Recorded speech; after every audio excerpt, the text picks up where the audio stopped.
And a brilliant pass into Saka. Oh, it's four! Final ম্যাচের আগে যেন আরও এক ফাইনাল, বিরক্ত কর নাকি রোমাঞ্চে ঠাসা সেটাও যেন বুঝে ওঠাই কঠিন। এক ম্যাচে 10 গোলের লড়াই, কি অবিশ্বাস্য আর কতটাই অনাকাঙ্ক্ষিত, অদ্ভুত এক ইতিহাস। শক্তিশালী ফ্রান্সকে কাঁদিয়ে টুর্নামেন্টের সান্ত্বনা নামক তৃতীয়তম ব্রেঞ্চে বসে পড়ল ইংরেজ বাহিনীরা। প্রদর্শক লড়াইটা হয়েছে টুর্নামেন্টের সবচেয়ে শক্তিমত্তাধারী দুই দল ইংল্যান্ড ও ফ্রান্সের মধ্যকার, যেখানে ইংল্যান্ডের বিপক্ষে আজ মোটে 6-4 গোলের ব্যবধানে হেরেছে ফরাসিরা। একটা দল ছাড়া গোটা টুর্নামেন্ট জুড়ে দাপটে জয় তুলে নিয়ে চমকের পর চমক দিয়ে আসছিল, সেই ওদেরই এবার একই বেহাল দশা তৃতীয় স্থান নির্বাচনী ম্যাচে, সেটিও ইংল্যান্ডের মতো এক দলের বিপক্ষে।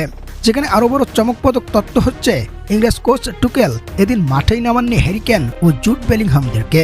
শুরুর একাদশে এই দুই তারকাকে ছাড়াই প্রথমার্ধ শেষে মোটে 4খানা গোল হজম করিয়েছে ওরা ফরাসিদের। যদিও একটা গোল অফসাইডের ফাঁদে পড়ে বাতিল হয়েছিল বুকায়ো সাকার। তবে ম্যাচটা দেখে মনে হয়েছে প্রথমার্ধেই যত গোলের সুযোগ হাতছাড়া করেছে ইংরেজরা, তাতে নিঃসন্দেহে 7 গোলে এগিয়ে থেকে প্রথমার্ধটা শেষ করতে পারতই তারা।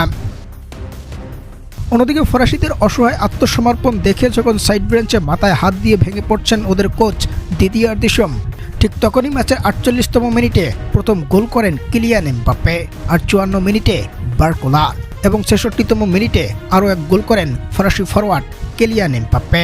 ম্যাচটা গড়ায় 4-3 গোলের ব্যবধানে। তবে এরই মাঝে পেনাল্টি পেয়ে যায় ইংল্যান্ড, আর সেখান থেকে গোল করে হ্যাটট্রিক পূর্ণ করেন ইংলিশ ফরওয়ার্ড বুকায়ো সাকা। কিন্তু পরক্ষণেই ওসমান দেম্বেলে সেই গোল ফিরিয়ে দেন।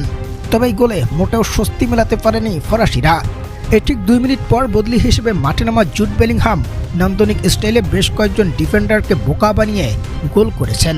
আর পূর্ণ 90 মিনিট শেষে 6 গোল করে বসে ইংরেজ বাহিনীরা, এবং মোটে 4 গোল করে 2 গোলের ব্যবধানে পরাজয় বরণ করে কিলিয়ান এমবাপ্পে ও ওসমান দেম্বেলেরা।